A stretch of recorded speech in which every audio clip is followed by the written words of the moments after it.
Hello,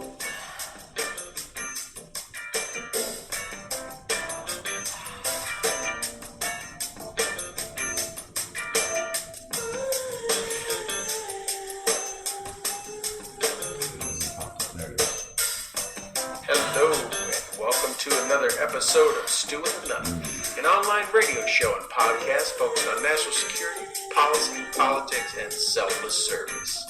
We're here to give you an honest opinion, a different perspective, and hopefully a few laughs. We do this by not only interviewing guests, but also sharing our own perspectives and asking you, the listener, to interact with us on our chat room, via our Facebook page, and of course, on Twitter. Keep it funky.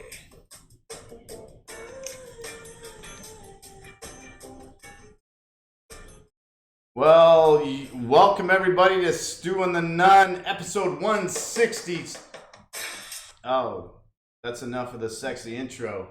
We didn't warn our guest about, we told him it was Canadian gangster rap that was going to welcome him onto the show, but we were wrong. It was some of the funkadelic that Troy came up with.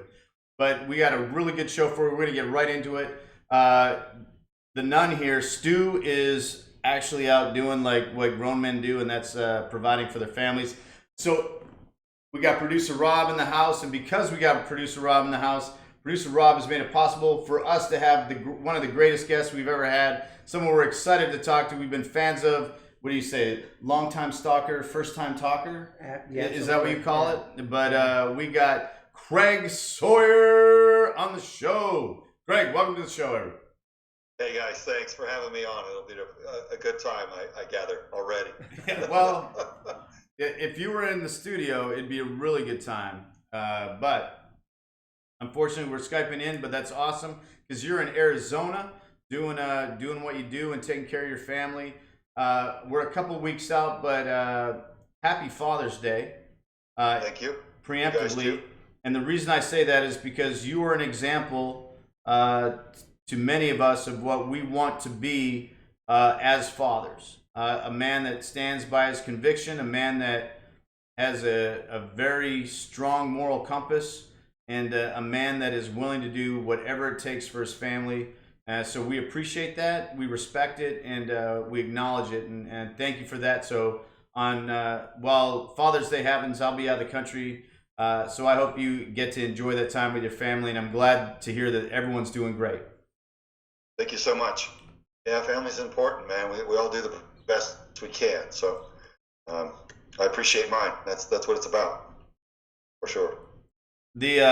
Speaking of family, you have a pretty big one because you have the entire United States Marine Corps that call you a brother.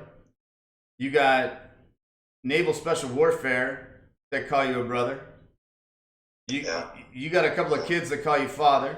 You got a wife that calls you husband, and you're out there doing all kinds of things all the time, just growing your family. And now you're the founder of Vets for Child Rescue, and you're just like saving lives and doing things all over even rhinos speak tales of your legendary. Hey, well, I like the way you said that about family. That inspires me, and it is motivating. And I'm grateful to know so many good warriors and patriots in multiple service branches and federal law enforcement and my own biological family. It is a blessing, man. It's I love people. I think generally people are good. And as you weed through, though, in life, meeting so many people of all different kinds, you really appreciate those after a while who are people of their word and people of some sound integrity and that you can count on. And it makes them just stand out over time relative to everyone else. So, and as you were doing that intro and describing it, I thought, man, I am blessed to know a lot of good people, and I'm thankful for that. So let's rewind a little bit, and for everyone that doesn't know who you are, let me be your hype man for a few seconds. And so you started your life of service in the United States Marine Corps. Who did you? What did you do there, and who did you serve with? Yeah, well, I went into the Marine Corps to go into Force Recon. I had read a Soldier of Fortune article about how well disciplined they were, and how silent, and they didn't need any credit. They just went in the dangerous places and did their thing and reported back to the fleet, and provided that stealthy service. And I thought, man, that's a silent, hardcore group I'd like to be a part of. And the Marine Corps is the hardest service branch, and the Force Recon guys are the hardest of the Marines. I'm like, that's where I need to be. And I got into the Marine Corps and started putting in my paperwork for Force Recon, and realized they were telling me, well, there's not really a mission for Force Recon right now. This is in the early 80s. Yeah. They don't really have any political backing, no budget. We do have some guys that are called Force Recon. There's not really much for them to do. So we're not running any training courses or really growing that unit right now. I was like, oh man, this is a disaster. I came here to operate and make big things happen for my country, man. I've got a lot of horsepower, a lot of will to fight and do good. I love my people. I want to defend our homeland. I want to go after the worst of the worst. That's kind of how I feel wired, and I have a contribution to make there, I feel.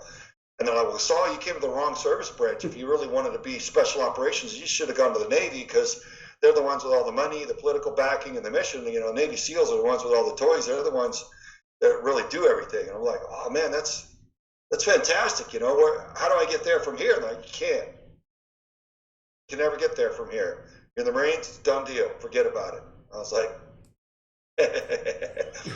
watch me. And I figured out a way, and I got out of the Marine Corps, and I got into the Navy, and all the way up through, BUDS and SEAL Team 1, and ended up all the way up at the top at Dev Group, working with some insanely talented and fierce warriors, and spent the bulk of my career there, and just grateful for it. So where does this drive and this determination and this want to serve come from? I want to say it's because you're a Texan.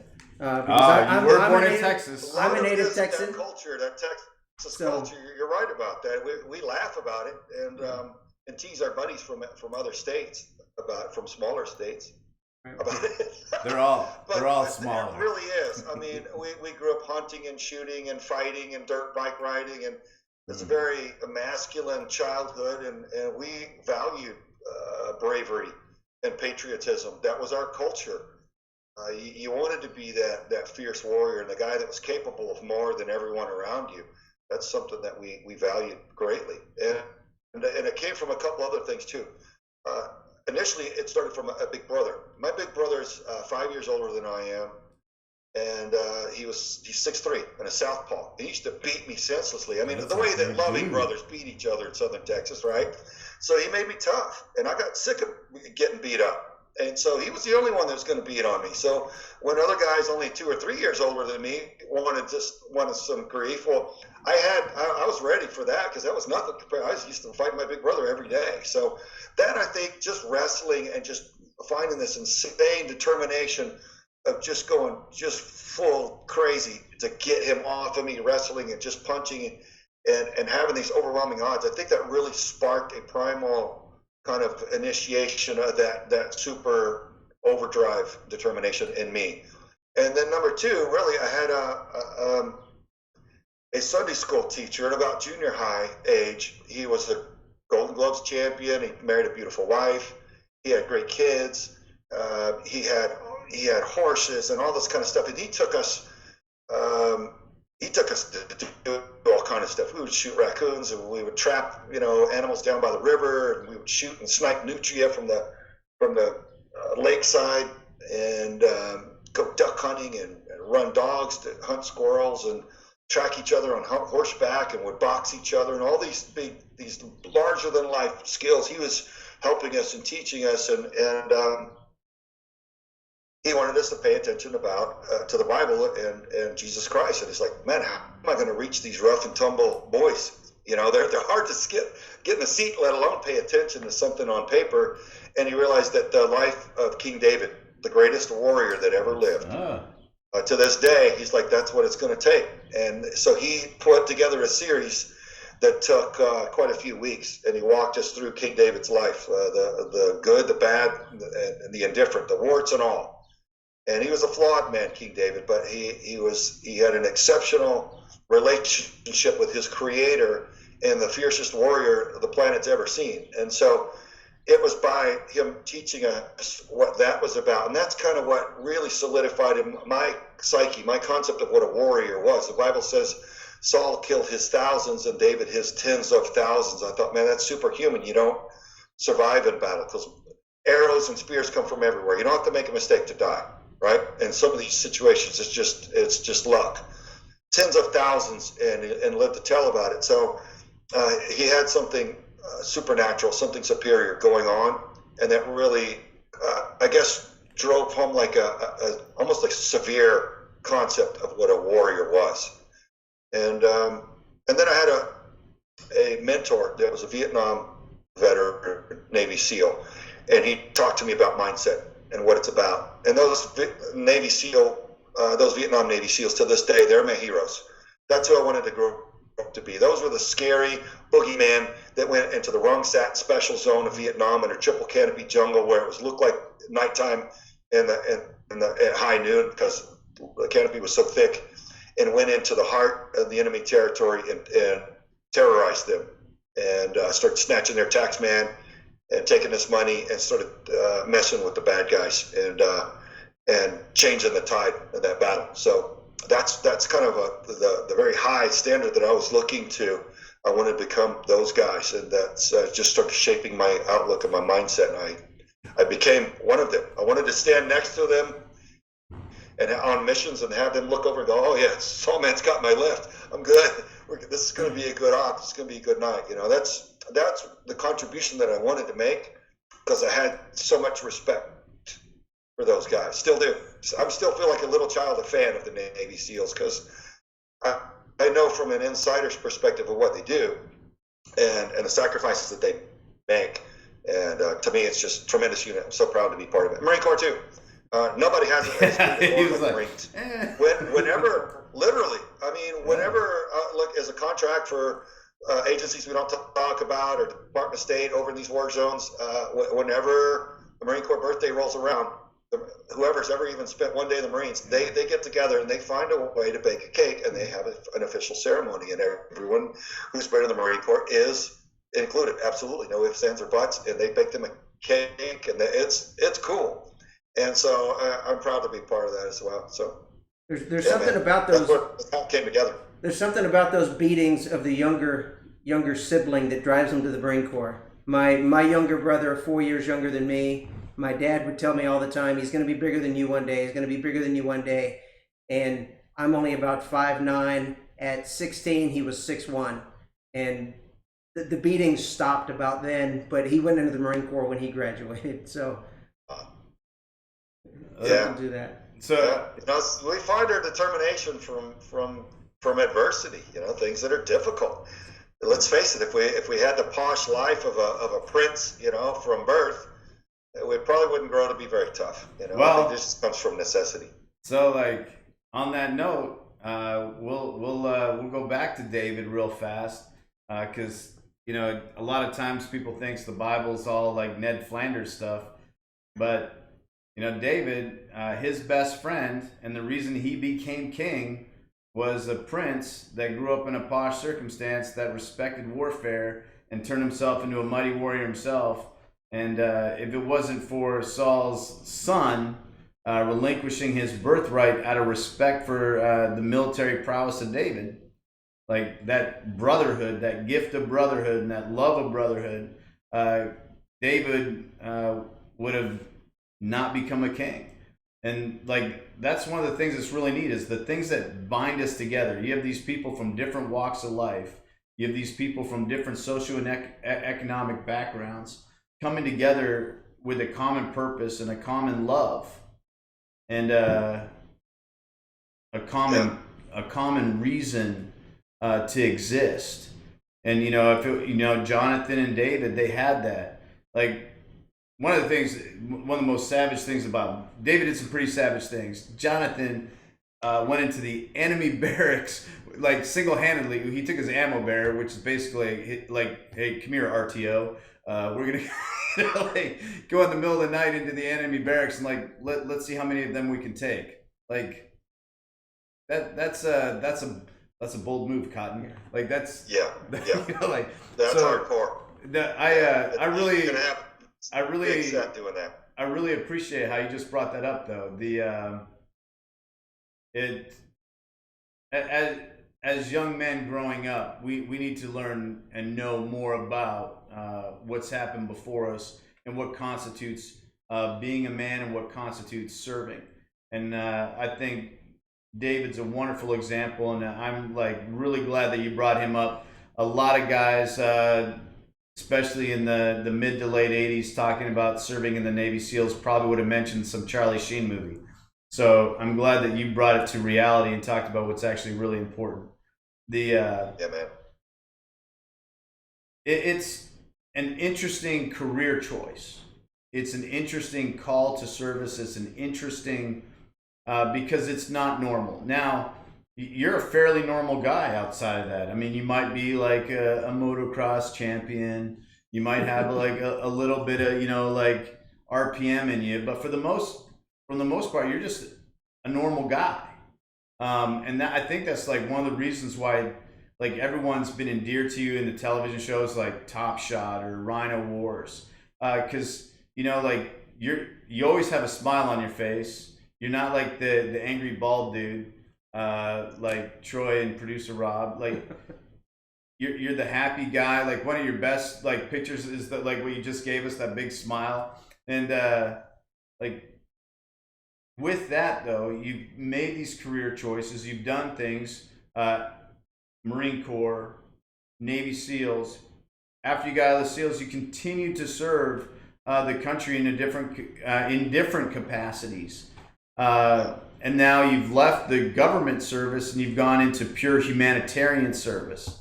And I want to talk about that because as a father of two daughters, I got 2 boys, 2 girls. Rob's got like, he's probably 50. Like this guy, he takes in like every kid he can because he's got the biggest heart. No kid will ever go unfed in the presence of Rob, and that's why he's with us. Like, you guys endured some hardship, but you've turned that into something very positive. You've done some really impressive things.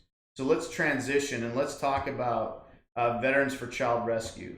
Let's talk about its formation, the inspiration or the event that inspired a bad event turning into something positive to help many other lives, and then what its future is. So I'll let you explain how y'all got started and the tragedy that befell your family to do it, and then you just take it. You're in charge. Go. Yeah. Well, I realized all the way back from Africa with the Rhino Wars, we ran over there to run operations against the poachers to save the last of the endangered rhinos who were they're in danger of extinction after 50 million years, they say. So just from poachers that sell their horn on the black market on misinformation, on a misnomer. So the guy that put that together said, Craig, you can run your operations over here in Africa and have whatever success you want, but if we film it, because I wasn't keen on the idea of filming it at first. I'm like, I don't want you filming our operations. We'll go take care of the guys, but the poachers, but I don't want cameras in the field with us. And he said, well, you got to realize we can multiply your success 1,000-fold by sharing it with the world and taking everybody off and bringing greater support and greater enforcement because they'll get to see you struggle and fight against these guys that they'll understand. And I'm like, okay, I get it. And I used that later, probably 4 or 5 years later. I wanted to shoot a documentary about child trafficking because some of the people that I know from the intelligence community and from federal law enforcement community were heavily involved in a lot of the operations to recover some of these children and to make arrests on various types of child predators. Some of them trafficking children, selling them like a commodity. So it broke my heart, and they let me know, Craig, this is so dark. It's ugly, and it needs to be known. People don't know. So I thought, okay, I can film a documentary and it'll look populous to it, and we can fight this thing back. And that's kind of as far as we went with it. I pitched it to some big production companies that I'd done things with in the past, and they slow rolled or act on it, and it kind of quiet for about getting frustrated. And finally, I started learning more about it, and I said, okay, I'm going to have to do this myself, and I'm going to have to raise the money myself to the documentary to alert all the populace to the threat against all of our children, because the people don't know, and we can't fight what we don't know. And this is big. And so I started trying to raise the money through a crowdfunding. And all of the big tech crowdfunding platforms started deliberately undermining me. So very sway stuff to try to stop our crowdfunding for this. And my friends, colleagues around me were saying, Craig, you're going to have to start a nonprofit organization to rally the money to do this. They're going to fight at every turn. You're going to have to take this out of the hands of big Hollywood and out of the hands of big tech. They're the ones that are the deepest in it. They don't want this being shared. They don't want it to because you're a multi-billion-dollar industry by doing so. And I thought, man, I want a nonprofit organization. Like, I want a hole in the head. I just want to deposit. I want to show people. I don't want this liability and all this administrational nightmare. The bureaucratic nightmare that comes with a nonprofit organization. But anyway, long story short, I ended up having to found Veterans for Child Rescue. Started to put the paperwork for it, and before we had the official paperwork back and greenlit, our daughter got abducted in Tucson, Arizona, at knife point, and taken and for a matter of hours sexually abused by a guy that's been in and out of the system for one of the states since he was like 7 years old. A guy should have never been on the streets, and he should have been in a position to abduct our daughter, what he did to her. So a month later, we officially founded Veterans Child Rescue, and we just, what it did is galvanized our family. Instead of shattering us and stopping us, it just made us more determined. That seems to be, my wife's Irish Cherokee, I'm Catawba and Norwegian, and we just seem to have warrior blood from all sides, and our kids seem to be wired the same way. As a family unit, man, the four of us, we're like, we are not going to let this deter us. We're going to turn up the volume about 1,000-fold. So we geared down, we thought up, and we founded Veterans for Child Rescue, and we've been doing the thing and expanding our operations and kicking the child predators right in the groin, figuratively speaking, ever since. And only get growing stronger and more powerful by the week. So we give thanks for that. It's a unique battle to fight because it's a battle of information. Everybody that's essentially bought up all the microphones, the mainstream news media, big Hollywood, academia, they're all on the idea that you're raping children is somehow normal and okay and healthy. And they give no consideration to the child whose life is ruined, whose mind is shattered, and who's emotionally and psychologically traumatized to the degree that many of them kill themselves over it, even if they do survive it physically. And even though a lot of it's not even sexual abuse, a lot of it's outright torture, because a lot of these sick people that want children want to do the unthinkable to them. A lot of sick minds out there. So learning about it is very, very painful. So the problem we got is the American populace turn away from that which is repugnant and abhorrible and despicable. I do too. I don't want anything to do with it. I want it not to exist. That's my fighting, because I realize if I don't fight it, who will? I had President Trump and the unprecedented arrests that have been made since his election. There's a big that what the feds are doing is a drop in the bucket. We have to, as a nation, as a culture, rise up, be alerted to it, educated on how it works, and then all around us, even if you're in a small town, it is all around you. It's happening right now. It's how it works. We have to stand up against it. We have to denounce it and decide we're going to make this a non-oppressive environment for child trafficking and child rape. And that's what Veterans for Child Rescue is about. Defending the children so they can simply grow in a peaceful childhood and grow up to be loved, stable children, and well-rounded, have a productive head start in life, instead of being raped, shattered, destroyed, and undermined by predators. So a couple of things. One, I really want to say I appreciate your choice of vernacular and vocabulary in the word galvanized. Like, that is a treatment of steel, strengthening of steel, and an improvement on iron to galvanize it. So the reason why you were able to do, and the reason why you're able to continue doing on this cause, is because your family was not built a house of sand. There's some iron rods and some rebar in there, and like without that, that's why it's successful. And, so like, great job, father, husband, for having that steel that you can continue to improve upon and make. So I really enjoyed the use of the word galvanize there. I think it's so appropriate. Two, when I was a kid, being raised by a good man, I was very fortunate to have the father that I had week. We were taught not to like raise our hands to win, not because of some hashtag movement, because those didn't exist yet. We were taught to do it because like you don't prey upon or don't hurt someone that can't defend themselves. Or you have an advantage. Correct, man. That was our principle. Yeah, and we somehow societally depart from that, and it's heartbreaking. Ron and I are both fathers of girls. And, the idea of like our daughter, being victimized is like extremely fearful. And, we can warn them as much as we want. That's going to change the reality of it happening. We can hope and pray that it doesn't, but that doesn't change what could. What we really need to do is like, look at the root cause, and then where we face it and where we find it, fight it and defeat it. And that's what you're doing. And that's why we really love this program.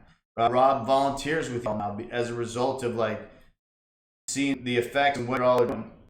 I get fascinated at the idea or the concept that, someone can turn an eye or look away or ignore with the hope that if I don't think about it or I cast it from my mind, it's not going to exist. Just like watching an NFL guy like punch somebody in an elevator, you're like, if I changed hand, he really didn't punch her in the face.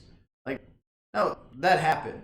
That happens. And when you see it and when you witness it and when you're faced with the reality of it, you must combat it. It is the enemy. It is evil. And we have to do our part. And I'm like super grateful that you and your team are doing this. As a result, I mentioned some of these events that you've had to participate in, and some of these you've had to predict, and some of these things that you've had to deal in. It's opened your eyes to like how vast and how broad this problem actually is, and like the information just isn't getting out there. People aren't talking about it. Well, like you said, it's people don't want to see it. If they don't see it, it didn't exist. And, one of the things that was the most horrifying for me that I never even thought about until I started volunteering and started, watching your videos and listening to podcasts was, unlike drugs coming into the country, which are consumed and gone until the next batch comes in, so these recycle. It's a never-ending cycle for some of these children, and that's horrifying. That's absolutely horrifying to hear and even think about for some of these children, and just the abuse and a long-term damage being done to the children by that, and that's just that's unacceptable. Yeah, I just have a soft spot in my heart for the precious children. And imagine, and when you learn that so many of them, when the sun comes up or the moon comes up, they only have to look forward to is abuse. They're the nightmare. It messes me in. Well, I got to do something. No, and I'm doing the biggest that I can. A lot of people don't understand. They don't get the mission. Well, how many children have you this week? And they don't conceive of the notion of changing an entire culture, take the United States a non-permissive environment. They understand what a non-permissive environment is. They haven't been in a war zone and without support. We're in and we're cover. We got pistols. If they figure out who we are, they're going to string us up and hang us from the bridge, or they drag us on the road, lights on fire. I want for the United States to, across the board, be a non-permissive environment for child trafficking. It should have already been, but for generations now, since the 50s, Edward Kinsey been around politics, raping a child somehow acceptable in academia, law enforcement, or psychological systems. It would fast forward 3 generations later. Now we've got a pandemic, and people telling themselves that it's all okay with no regard to the child. What is the child going to say this? Yeah. It's my sexual preference. What about the child preference? Because the child cannot advocate for themselves. Yeah, and they don't have the faculties yet. They're not developed yet. That's a fact. Well, and so Rob brought up something that a lot of people. You live in Arizona. You're in a really close proximity to the southern border of the United States, to the neighboring country of Mexico, and there's a lot of chatter, there's a lot of rhetoric, there's a lot of, like positioning, signaling about, trying to stop things from going north, coming up into our country. But when was the last time you heard someone talk about what's going south? Like these kids going south. People don't even touch it. They don't even talk about that. Well, child trafficking is a global problem, and it's everywhere. It's not just one country; it's all countries. And there's not a country that I know of that's immune to it.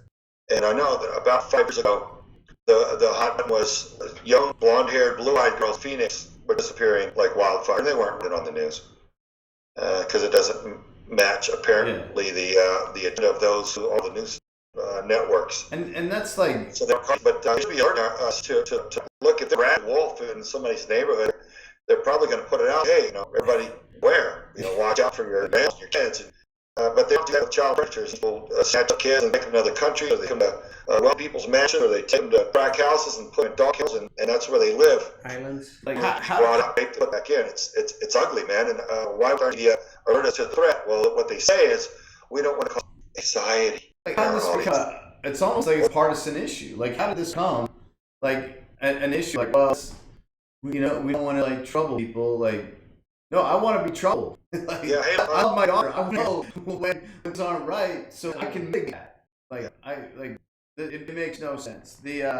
But speaking of media, let's off the conversation a little bit. Let's talk about your social media, because you just like and I love this passion. I love not just the passion, the execution behind it. You don't hold back. You don't hold back in what drives you. You don't hold back in what you love. You don't hold back on being a father. You don't hold back on being a husband. And you don't hold back on social media. And you kind of get stopped a little bit. Like, we're talking about people not liking or the reality of what's going on. Like, you don't like, you kind of like just calling a spade. Like, I mean, like, aren't you in like Instagram jail now?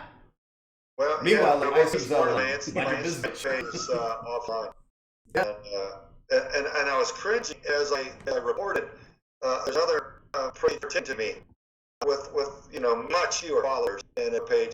And the last time I had reported an fraudulent page on Instagram deleted my page instead within a matter of hours.